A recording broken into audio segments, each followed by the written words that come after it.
Welcome back to Chaos TV's coverage of the IeSF World Championships for 2013. I am Stress alongside Panky, bringing you all of the action, and we are into game number 2's picks and bans phase. It's the Philippines versus Denmark.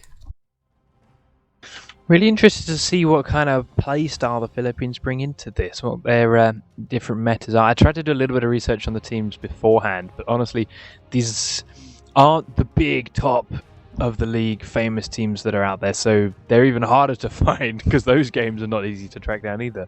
So interesting to see whether they bring out any crazy differences, but so far their bans seem to be fairly regular. But when you're researching these teams, when you know the big publicized Western meta, it's probably not too hard to get your head around what needs to be banned.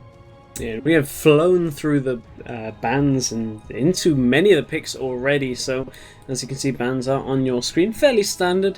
And there's the Shyvana that we were talking about in the picks and bans for game number 1 that we were expecting to see out of Denmark a little bit earlier. They did indeed swap to that Kazakhs, and Godbro would have a pretty massive game on Kazakhs in their game against Serbia. So Ari and Shyvana locked in for Denmark, Javan locked in for the Philippines, and maybe we'll see a little bit of Tabe style Annie support here. I'd like to, certainly interesting, and with the Oriana pick, I do not imagine she'd be in that mid lane. Although a couple of people have tried Oriana in support, it's just not quite the same. She's just way too good as an AP carry. So I am very interested to see what the Denmark bottom lane picks to kind of counter it and play against it. What they played before, that Sona Caitlyn combo, wouldn't be too bad because of the long range they can stick away from Annie. But I'd expect something different from the Philippines, that you don't play an Annie support knowing that's a potential without planning a lane swap sort of thing. You'd not put that into the Caitlyn lane. And you can see Thresh locked in alongside Lee Sin. Again, fairly standard picks here from Denmark, nothing all that surprising. A reminder to you guys watching, this is on the 3.12 patch, so Ari doesn't have twice the damage on her Q as she did yesterday on ladder. That was, or actually it was the day before, but that was a nice funny little bug that came up. But the Philippines thinking about Ezreal, who will we see alongside that Annie, and also alongside that Ezreal for their last pickup. Before they lock that in, obviously they could change it. I want to take a quick look at the Denmark lineup, and immediately this team is far more early game based.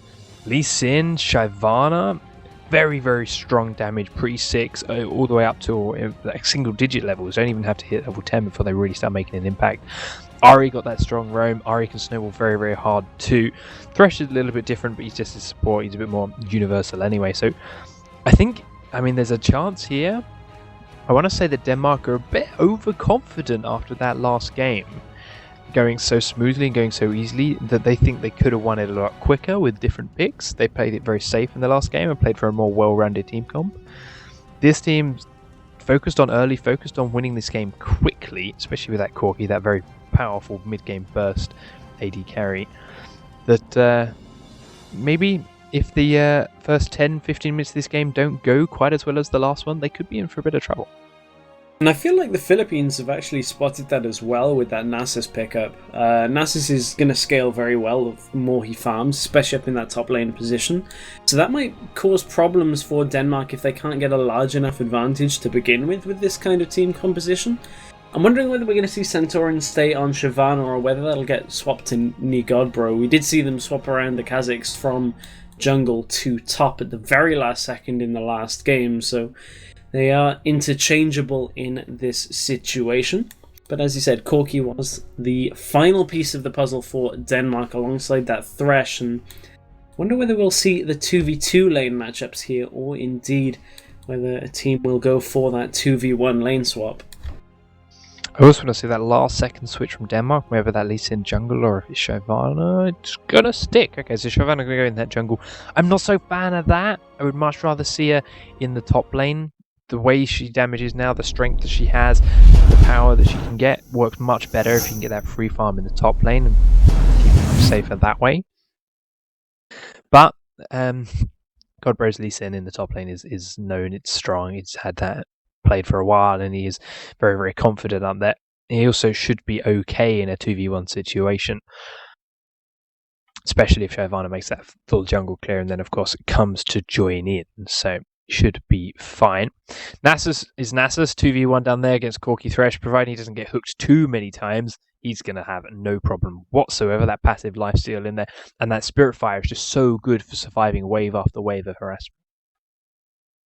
And something that we kind of expected, we were talking about the presence of Orianna in that mid lane. The Orianna Jarvan lanes is something that I think we're going to see a lot. That ball delivery system of the Cataclysm into Shockwave is just such a good tool. We'll see whether the Philippines can use it better than Serbia did in the last game, but we're into game 4, game number 2 here of the IeSF World Championships. We're in Group A. This is Denmark, who won their last game, going up against the Philippines, and didn't quite catch the result, but I believe it was the Philippines versus Korea in game number 1 for the Philippines.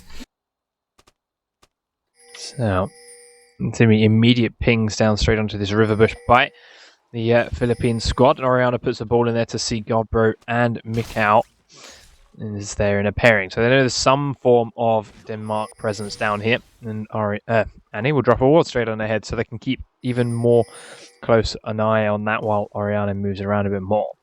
Denmark, I mean, they've got that Thresh Hook. That is a very powerful initiate tool. They are moving in as 5, but they've been spotted, so I don't sure really what they're expecting to get from this. They know they've been spotted. That Orianna ball has been seen.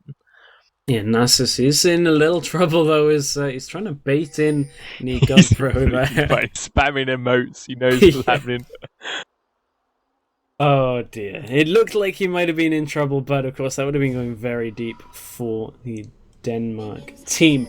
Now, I did check the result from game number 1 for the Philippines. It was indeed Korea that went 1-0 over the Philippines. So Denmark trying to keep their winning streak going here with a second win of their group, and Philippines trying to claw back some of the distance between them and what could be a very fast-moving top of the pack in Group A. Yeah, I mean, that game, from what I can tell, took a bit longer than our first one, judging by the fact that we had to wait for this one. So, it's certainly a close game. And Korea are obviously the easy favourites to come out of this. Just that general scene as a whole has a favouritism amongst the rest of the world, having the world champions in amongst their midst. And now so the Philippines held out is quite impressive. There was a nice little interaction there by Gio, who's playing Nasus. Actually, they had their own red warded, and he ran out towards Santorin right at the very last second of that red, and it actually made Santorin freak as Mikau has to flash in the mid lane and forced him to use his own smite. So that's just a little bit of a mind game already coming from the Philippines. Yeah, I really like it too, and the fact that they now know that smite's gone means that Jarvan knows, 1, that his red was stolen, 2, he knows Shyvana's on the bottom half of the map, 3, he knows he doesn't have smite. So with the help of this this AD carry support combo coming in from the top lane, he knows he's completely free to go in and take away Shyvana's red buff. If she was there, they could have straight up killed her. If not, he just takes the buff with his smite himself and is no further behind. And even better is the fact he knew he had the time to level 2 gank Ahri in that mid lane and managed to blow her flash down before even taking that second buff and hitting his level 3.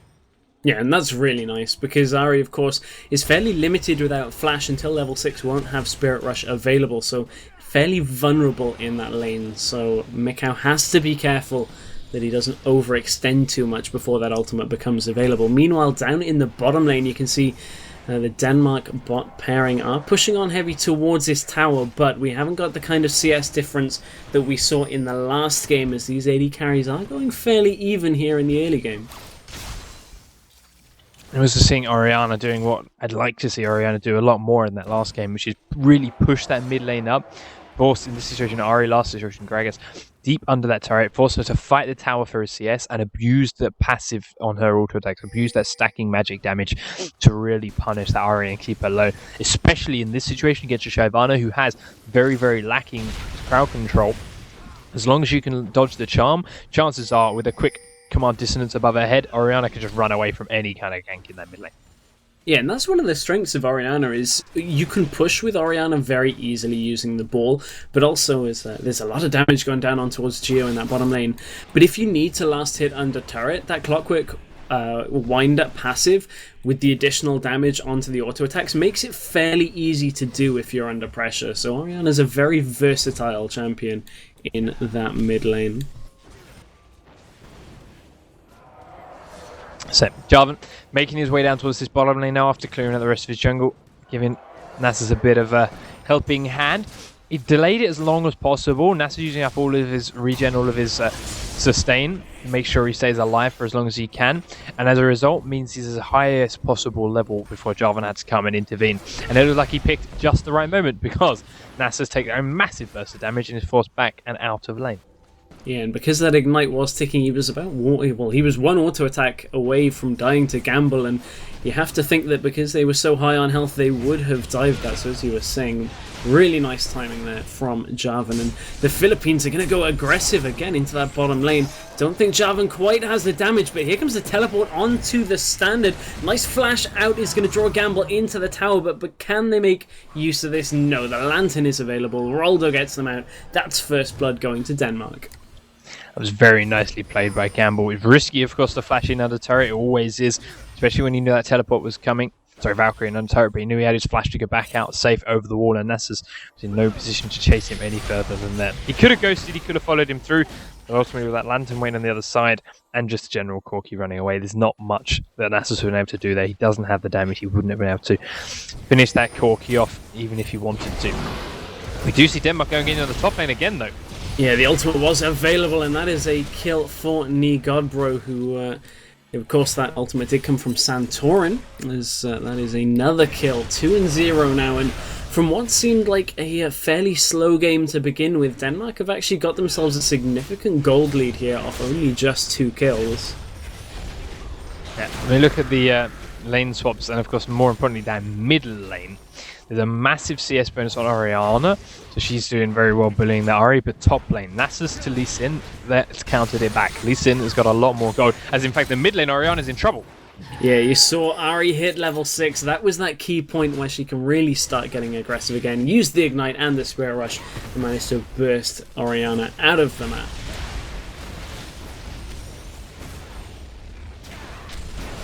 Meanwhile, down in that bottom lane, once again, Roldo is trying to just push Geo away from this wave, try and zone him out and stop him from farming at all. We've already talked about how Lee Sin has himself the advantage, and really, this Nasus is kind of key to stopping this early game team composition. He has to get the stacks onto Siphoning Strike. Ooh, Death Sentence doesn't quite land, will get flayed backwards in towards Gamble, but unless he can start getting a lot of Siphoning Strike stacks, that's a little difficult to say. This could be a long game for Geo if he wants to get any kind of effect in here. Yeah, but again, he's done that Nasus. I think he's expecting that. That's why you pick that champion. You don't pick it for the first 15-20 minutes of the game. You pick it for much later. And running that teleport too means as soon as this lane swap's done and dusted, as soon as one of these towers is down and someone's looking to reposition their lane, he's just going to sit there and farm it, and sit there and farm it, and keep getting that Siphoning Strike up, keep catching up in farm and levels, and he'll very quickly get back into this game. Yeah, it looks like Santorin heading up towards the top. The Lantern has been thrown out. Gamble will take the Dark Passage away. Jarvan really struggling so far to get any kind of effect. You can see no assists or kills, and Shyvana has managed to farm herself way back into an advantage here after that early mind games that came out from the Philippines. So nice use. As soon as Shyvana hits 6, pressuring that top lane regularly, really helping get that tower down quickly, using her incredibly high damage, using Lee Sin's, of course, incredibly high early damage, enables them to pick up the first turret of the game. Yeah, Mikau actually landed a charm there on Orianna, decided not to follow it up even though they had Spirit Rush available, and just in the nick of time as Jarvan did run over a ward right after Ahri would have gone in, so would have put herself at a very tricky situation. But you can see Mikau now has already farmed back that CS difference between the two, and now Denmark have themselves a fairly commanding lead here at 9 minutes into the game, and I feel like this is gonna look to be a repeat of the first game, perhaps, if Denmark can have their way.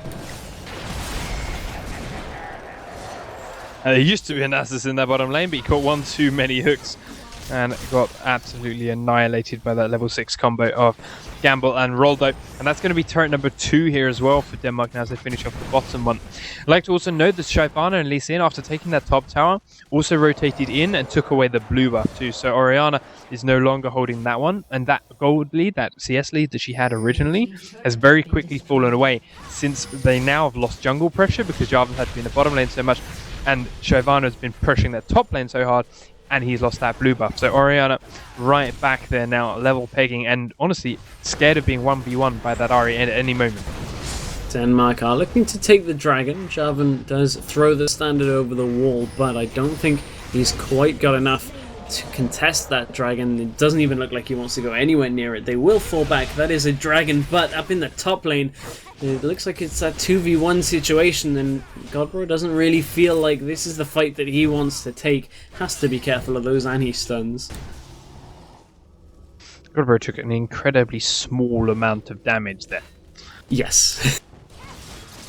Yeah, I was going to say it was a 2v1, but not a lot of damage came out from the Philippines, so Ezreal does only have that Phage right now. When you look at Corki, who's at 2-0, Phage and the Sheen, as well as the Sorcerer's Boots. And there we go, Godbro following up on towards Annie, will land the kick and the Ignite, but might pay for it with his life, as even though it is only a Phage on Ezreal, still able to pick up the kill when he goes low. Yeah, he did also get a slight bonus on the gold out, 360 instead of 300 because of the extra kill that Godbro had. So not quite ideal, but Godbro, I think, is confident enough that he can deal with that. He immediately goes back and buys himself that Tiamat. Lovely item. Yeah, and really, we've just seen so many top laners that have adopted that Lee Sin Ravenous Hydra split push kind of style.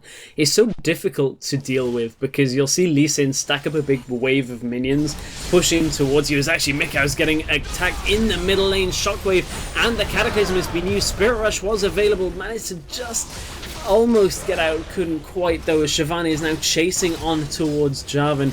Can they land the damage? Annie is there as well, has to be careful, as Jarvan manages to get away on under 100 health. Down in the bottom lane, Gamble will however go aggressive. Gatling gun is firing off towards Nasus. Did try and get the Fury of the Sands to stay alive, but not enough to survive through the damage from Gamble and Roldo. Gio went into that, trying to think, alright, I'll pop out, see if I can take this fight. As we said, Flash Tibbers from mid lane doesn't quite work out, but he went in thinking, alright, well I'll pop my ult, I'll run in, see if we can take this fight. Ran through one of the slows on the Thresh box on the way in, realised, hang on, this is a very bad idea, tried to run out again and ran through a different wall, so was slowed again, and that was ultimately his demise. If he hadn't run through that second wall, he may have been able to get out of that. Yeah, in the bottom lane, Roldo manages to reverse flay Jarvan, and they're trying to kite back as best as possible. True Shot Barrage will clip through Roldo, and Jarvan is actually going to get taken down already. The Rampage on Corki as Gamble is trying to get away here, but can he manage to get out of this one without Ezreal following up? Mystic shots are landing, but he manages to get behind the tower. Did have barrier available as well. Beautiful kick from Godbro in the top lane. It was Ahri Rem's bottom to finish off Ezreal, who went a little bit too deep. I imagine she should be able to finish off this. There we go. Annie as well. She was saving the last charge of Spirit Fire just to dash in once that Foxfire was back up. We saw Nasus managed to get a good wither down onto Shyvana in the top lane while she was taking turret aggro. Then Orianna came out, and they were both chasing down onto the Shyvana. Could have easily picked up that kill. However, Godbro, with a beautifully placed kick on Nasus, managed to not only knock him back and away from the Shyvana, knocked up Orianna just as she was about to use Command Attack. So it stopped that last little bit of damage and allowed Shyvana to get out. And it kind of feels like, once again, one of the stories is in the top lane here, and even though they haven't been going 1 against 1 in the lane, Godbro has himself a significant advantage over his lane. You can see it's 95 CS to the 50, 2-1 to 0-2 of Nasus, and Santorin's trying to steal away this red buff. Did he manage to get it? It looks like he did go to Jarvan. Shockwave will pull him in. The Dark Passage is there. will manage to lift him out of that one. And didn't quite get away with the steal, but got away with his life. Very confusing. Ezreal ultimate flew off to the top lane. Might be trying to steal the blue buff from Lee Sin, but not there in time. Godbro does take that away. Godbro is now just punishing. I mean, it's very hard to push someone out of lane when they have AoE lifesteal, as this Lee Sin does. And he's just pushing onto this Nasus over and over and over again. Geo. I mean, he's got that giant spell, that chain vest, sorry, so he's got a bit of armor in there. But until he gets his giant spell as well, he's still going to get bullied down by this Lee Sin pretty easily. Yeah, and he's still a couple of 100 gold off that as well. And Nasus is not a champion that you're used to seeing get bullied around like that in a lane. Normally, by this point of the game, Nasus would at least have that giant's belt, as you were saying. And actually, Nasus has gone for Ninja Tabi, so that's going to delay him even further. But the whole of the Philippines team is starting to collapse on this top lane. Wither has been used on Godbro, and they will go aggressive. Cataclysm used as well. Nice kick back out. He might even pick up the first kill onto Jarvan and then manage to get out. But in the mid lane, a lot of damage has gone down on. They've already taken one tower. Shockwave gets flashed away from by Godbro. Wither still ticking. Ward jump comes out. Will go back. Aggressive does die for his trouble, but here comes Santorin ultimate in towards Nasus. There's the Spirit Rush. Will catch on towards Orianna as well. And it looks like Denmark are getting so much from this, and Gamble comes in from the back to clear up. Complete squad wipe. Denmark playing incredibly well. They did, of course, do what they did in the last game so very well. Split push down. Lee Sin top lane draws a lot of attention. Corki and Thresh two-man that mid turret, take down a tier 2 tower. They realized they weren't going to get the tier 3, the inhibitor turret, because there was enough support there from Ezreal that those towers are already pretty hard to kill. So they rotate top and immediately managed to cut off the Filipino team, who of course chased that Lee Sin a long way down. Now, yes, Godbro could have been out and safe and survived that. But if he'd have done so, the Philippine team had immediately decided to turn around and back away. He needed to stay to keep them in a position that the rest of his team could have then collapsed in and picked up the kills. Thus, he activated the second charge on his crew, few deeper in, did a little bit more damage, then of course he fell down. But there was enough, those 2, 3, 4 seconds allowed Ahri and Nasus to get in behind with the help of Shyvana and completely cut off Nasus and Ahri for those 2 kills.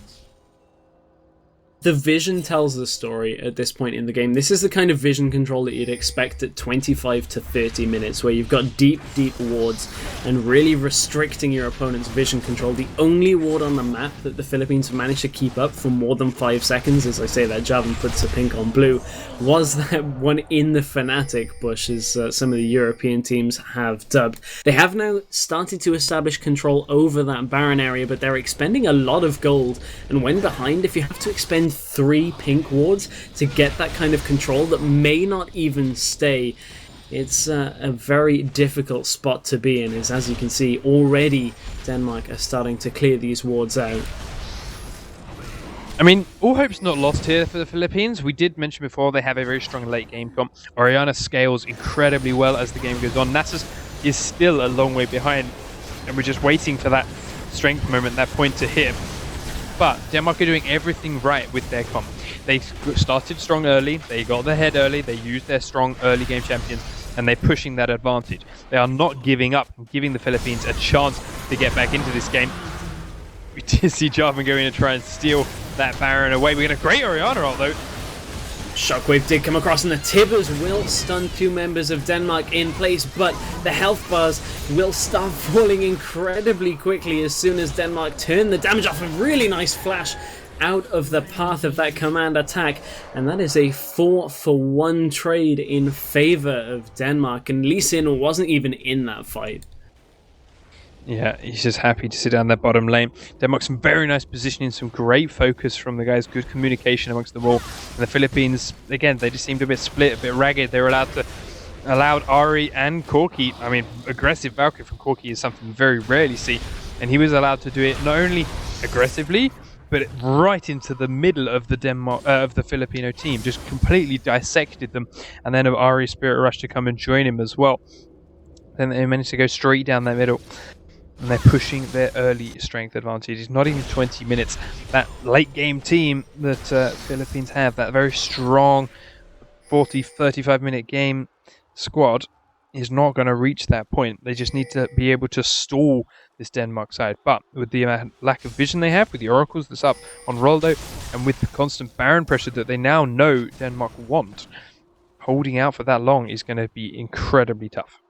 The Giant's Belt has finally been picked up on Nasus, but I kind of have to wonder whether it's too late into this game. You look at the itemization already on Godbro. He's got that Ravenous Hydra and he's carrying nearly 1800 gold, so whether he goes for a Last Whisper or Brutalizer or pretty much whatever he wants to do right now, the itemization between these two teams is staggering, and that's just this 15,000 gold difference between the two is leading to just almost an insurmountable challenge here for the Philippines.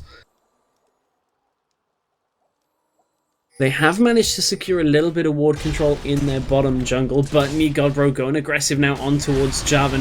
Nasus is here as well, and Godbro hasn't been able to buy, but it doesn't matter because he's hardly taking any damage. That level advantage, he's level 15, will now try and turn this around. Shockwave has been used, drops him quite low. They will pick up the kill with the Spirit Fire. Meanwhile, and I kind of find myself saying this very often, Denmark are taking something halfway across the map at the same time.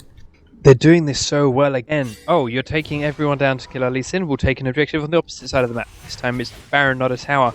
And okay, they only saw Orianna and Nasus, but look at the ward coverage they had on that blue side of the Philippine jungle.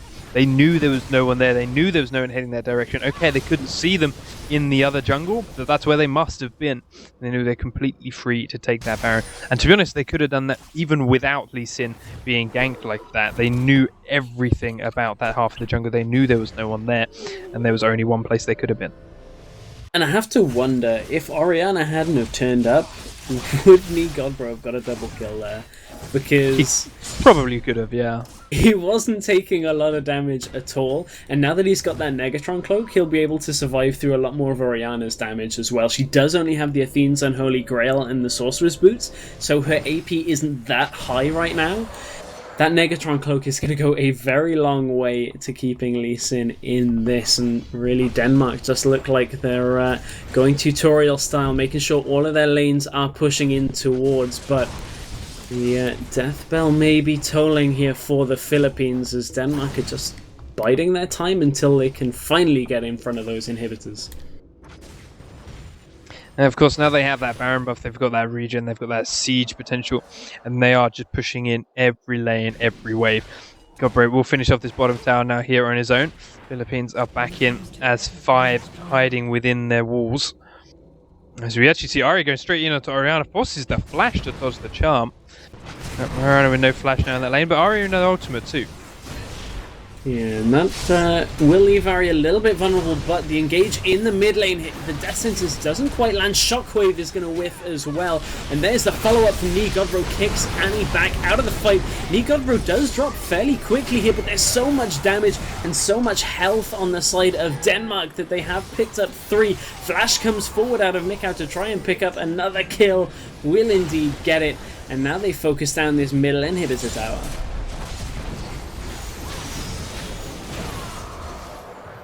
Shows how so far ahead Denmark are. Orianna missing completely too. Did not help one bit. But Godbro went in crazy deep. Yes, he lost his life for it because all of his abilities on cooldown. But he ultimately just got in amongst all 5 members of the Philippine lineup and landed that Tempest/Cripple. And as a result, they were all slow. They were all locked up in that one point, and Denmark could collapse on them easily. And even with the death timer so low, Mikau will actually get stuck in place there. Can't quite pick up the kill, can the Philippines? But it looks like this game will go to Denmark. And the death timers were very low. They were only 23 minutes into this game.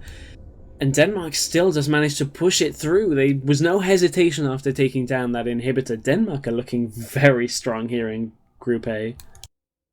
Well, Denmark have produced a lot of very high-level League of Legends players. Some people that people may or may not know. Wicked, this guy called I think I've Froggen. heard of him. He rings a bell. There's a few names in amongst that Danish nation that are pretty good at the video game. So, I mean, it makes sense. They have a very strong challenger setup too. But yes, that is game 2 of the group heading across towards Denmark. So they're now 2-0. But their final challenge, their next team, which will be our next game, I am making sure of that. It's going to be Denmark versus Korea.